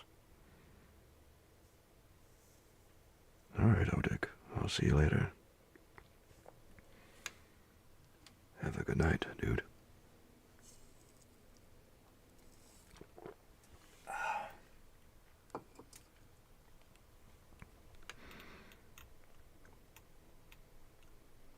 I'll catch you again next time. Am I really you, kid? Well, I'll take your word for it.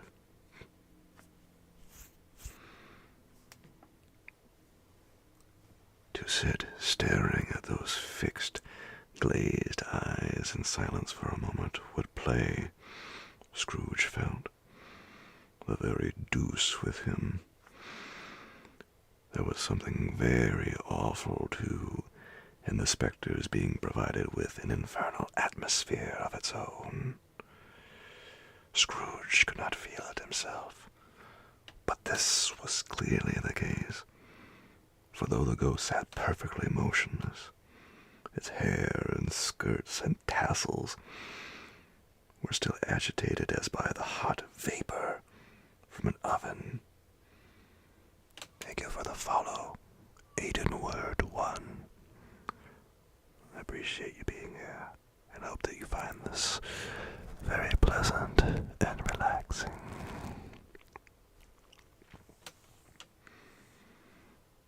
You see this toothpick, said Scrooge, returning quickly to the charge, for the reason just assigned, and wishing, though it were only for a second, to divert the vision's stony gaze from himself. I do, replied the ghost.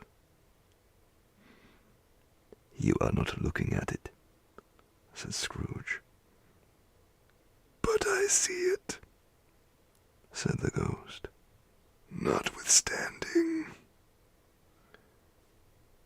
Well, returned Scrooge, I have but to swallow this, and be for the rest of my days persecuted by a legion of goblins, all of my own creation.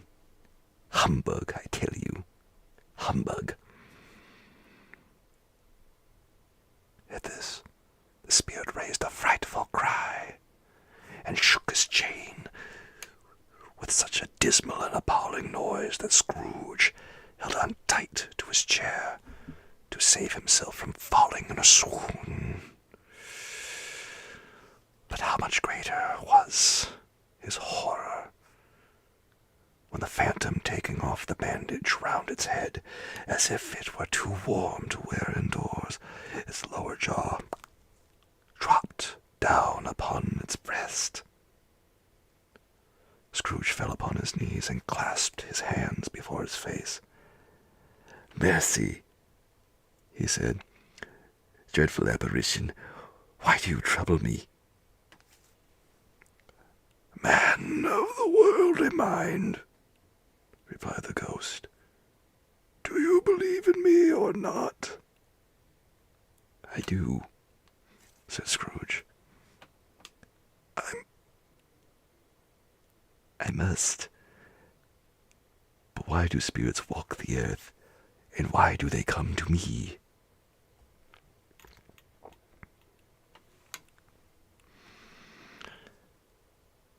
It is required of every man,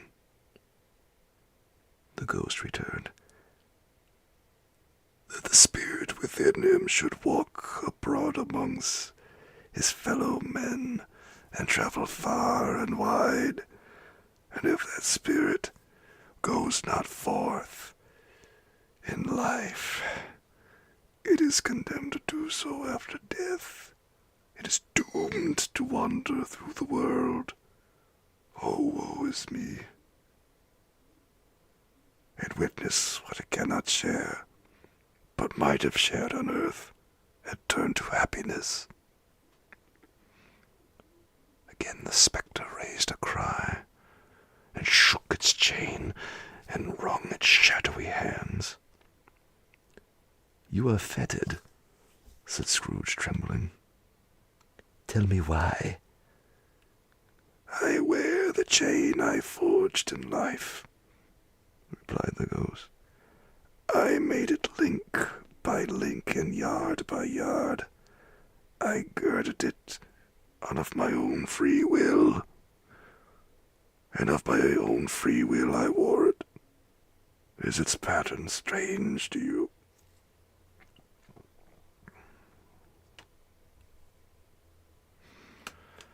Scrooge trembled and more.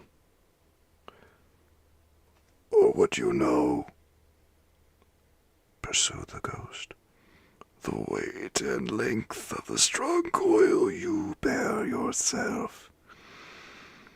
It was full and heavy, and as long as this 7 Christmases ago, you have labored on it since.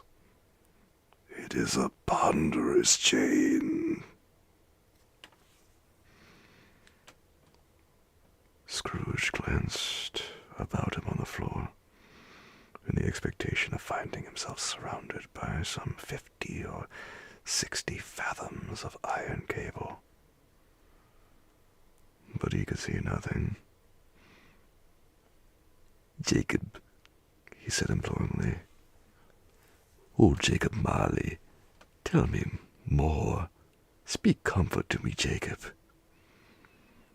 I have none to give, the ghost replied. It comes from other regions, Ebenezer Scrooge, and is conveyed by other ministers to other kinds of men. Nor can I tell you what I would.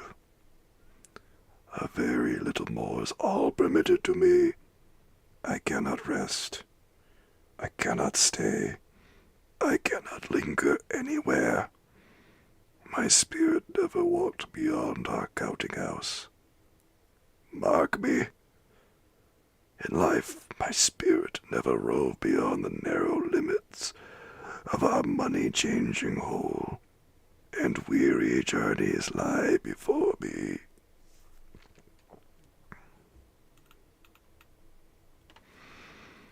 It was a habit with Scrooge, whenever he became thoughtful, to put his hands in his breeches pockets, pondering on what the ghost had said. He did so now, but without lifting up his eyes or getting off his knees. You must have been very slow about it, Jacob, Scrooge observed in a businesslike manner, though with humility and deference. Slow, the ghost repeated. 7 years dead, mused Scrooge, and traveling all that time. The whole time, said the ghost. No rest, no peace, incessant torture of remorse. You travel fast, said Scrooge. On the wings of the wind, replied the ghost. You might have got over a great quantity of ground in 7 years, said Scrooge. The ghost, on hearing this, set up another cry, and clinked his chain so hideously in the dead silence of the night that the ward would have been justified in indicting it for a nuisance. "Oh, captive, bound and double-ironed," cried the phantom, "not to know that ages of incessant labor by immortal creatures for this earth must pass into eternity before the good of which it is susceptible is all developed. Not to know that any Christian spirit working kindly in its little sphere, whatever it may be, will find its mortal life too short for its vast means of usefulness. Not to know that no space of regret can make amends for one's life. Opportunity misused. Yet such was I. Oh, such was I." Hello there, Storm Zenith. How are you tonight? I hope that you're doing well. This is high-quality Twitch content. I hope so. I wonder, but I hope so.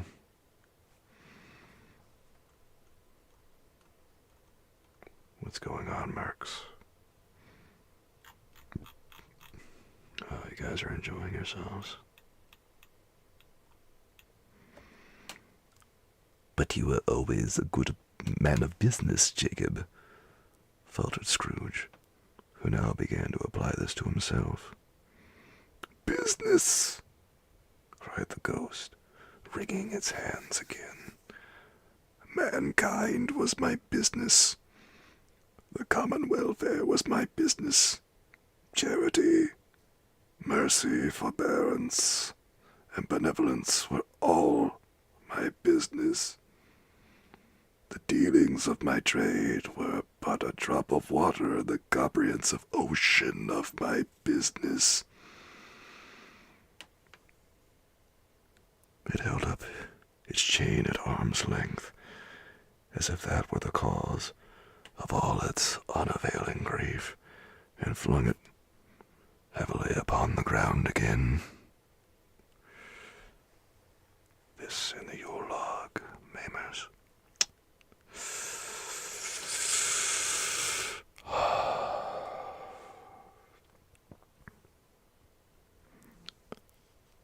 That sounds nice. You know what I like at Christmas time? I like those Yule log fireplace things they have on like Disney and stuff like that. I don't know, those are nice. I don't know, I just like them. Yeah. I'm looking pretty jacked and juicy, Mercs.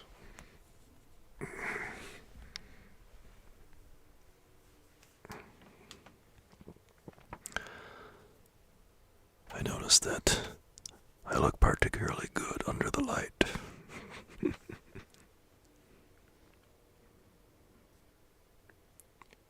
At this time of the rolling year, the spectre said, I suffer most. Why did I walk through crowds of fellow beings with my eyes turned down, and never raise them to that blessed star which led the wise men to a poor abode? Were there no poor homes to which its light would have conducted me? Scrooge was very much dismayed to hear the spectre going on at this rate, and began to quake exceedingly. Hear me, cried the ghost. My time is nearly gone. I will, said Scrooge. But don't be hard upon me. Don't be flowery, Jacob. Pray. I love you too, Chastity. And I appreciate you being here with me. Thank you, Chastity.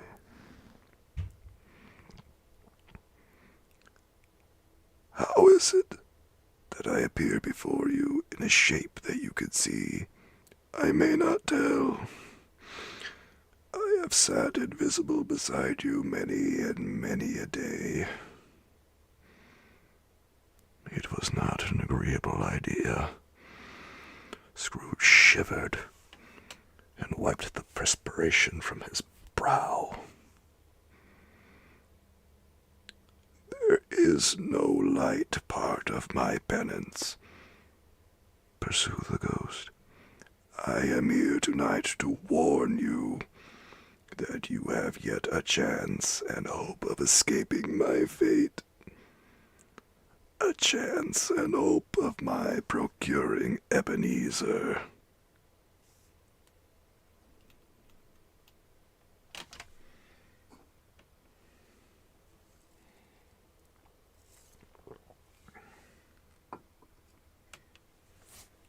All right, Chastity. Well, good night. And I'll see you soon.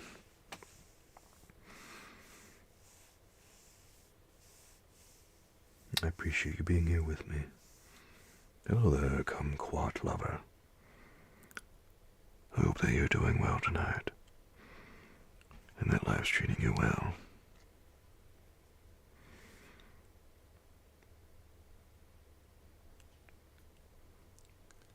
You were always a good friend to me, said Scrooge.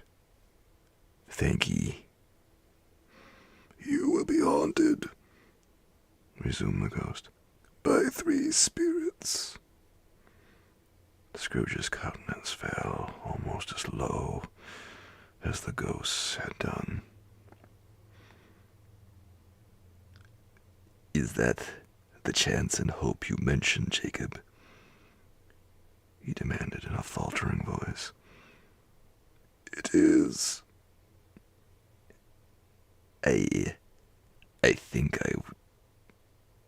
I'd rather not, said Scrooge. Without their visits, said the ghost, you cannot hope to shun the path I tread. Expect the first tomorrow, when the bell tolls one. Good night. Take them all at once and have it over, Jacob, hinted Scrooge.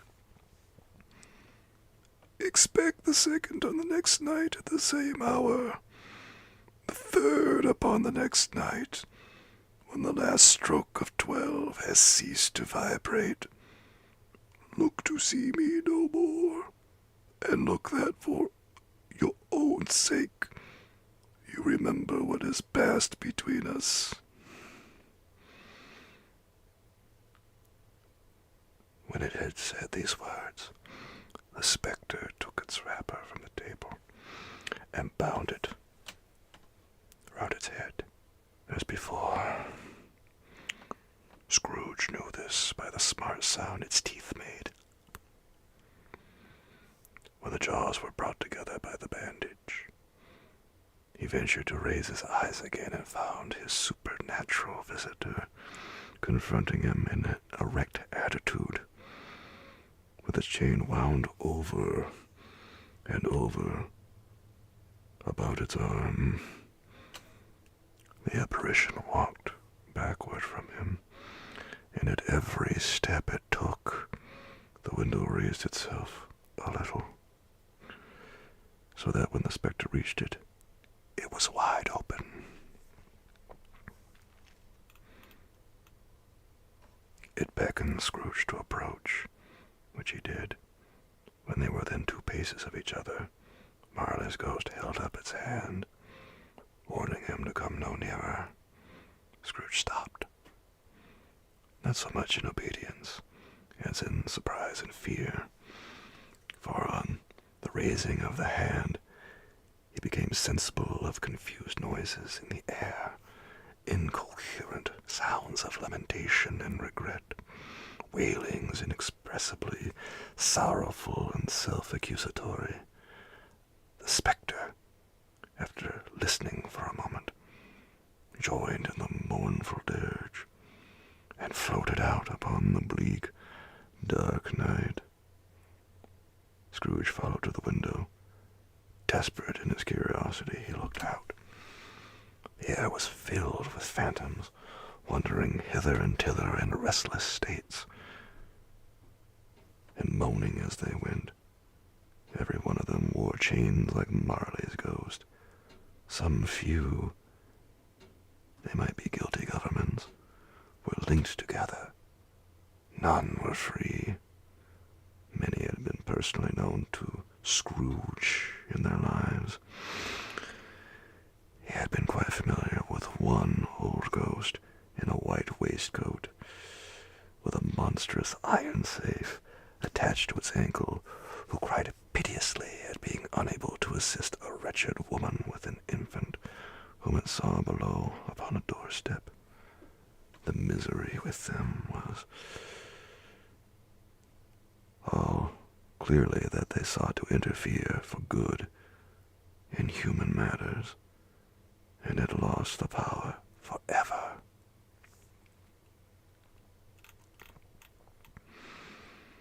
Whether these creatures faded into mist, or mist enshrouded them, he could not tell, but they and their spirit voices faded together, and the night became as it had been when he walked home. Scrooge closed the window and examined the door by which the ghost had entered. It was double-locked, as he had locked it with his own hands, and the bolt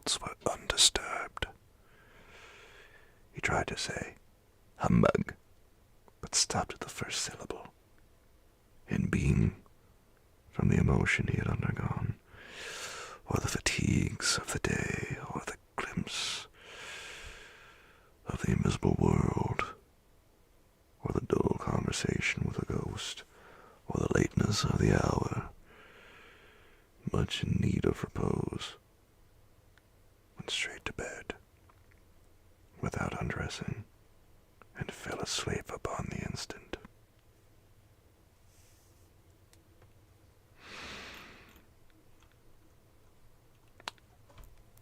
And that, my friends, marks the end of Stave 1 of A Christmas Carol.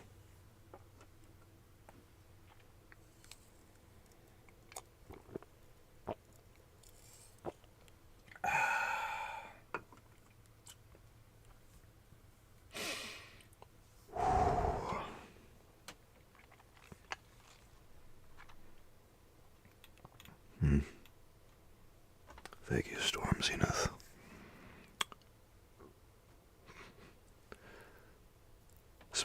This has been quite a night. The first chapter of A Christmas Carol and The Night Before Christmas.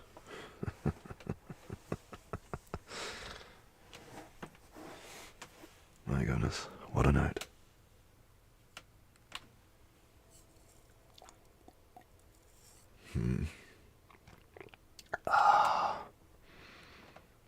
Thank you, Red Six. This has been a great night. Thank you, Tina. I hope that everyone's found this very enjoyable.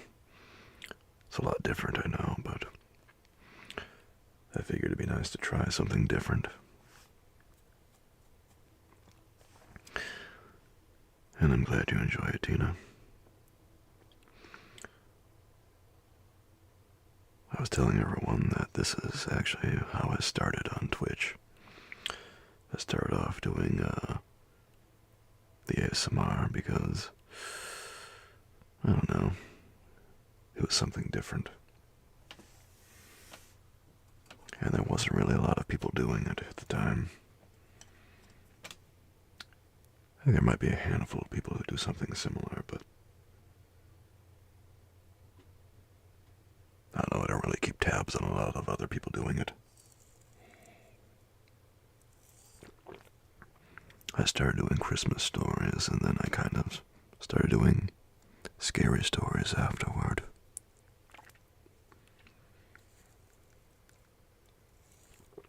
Because once the Christmas season was up, I mean, what was I supposed to do then, right? Yeah, we gotta have a new angle, right?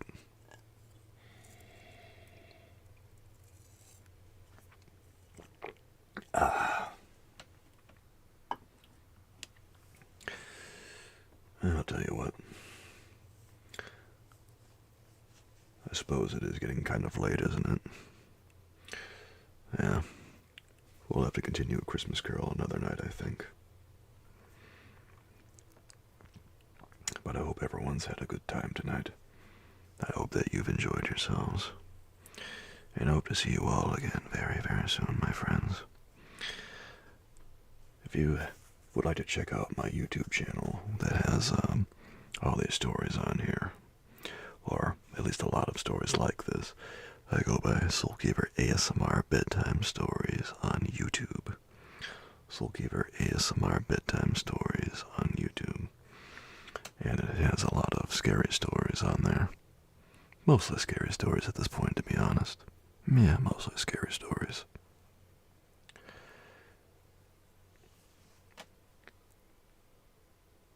But until next time, guys, I'll be back with you again soon. Have a great night. I'll see everyone again very, very soon. Tomorrow morning, in fact, because I'll be on TikTok. Well, actually, yeah, like around tomorrow afternoon or so. Yeah, that sounds about right. About tomorrow afternoon. Okay. I should probably get some rest myself now. Thanks again, guys, and I'll catch everyone again later. Good night, guys.